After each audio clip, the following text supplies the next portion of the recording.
habeena badan baad hurudoy hamka seexdo hurudoy fiirtaaya awgeed hurudoy la hadli waaye hurudoy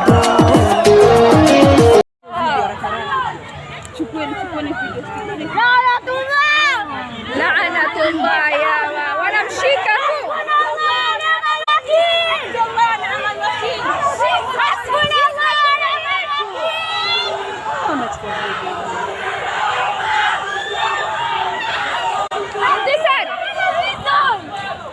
Intisar, he wasn't fighting you, just protesting for peace.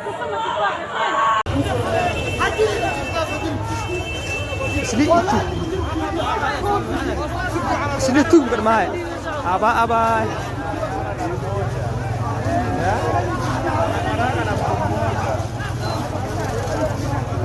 habeena badan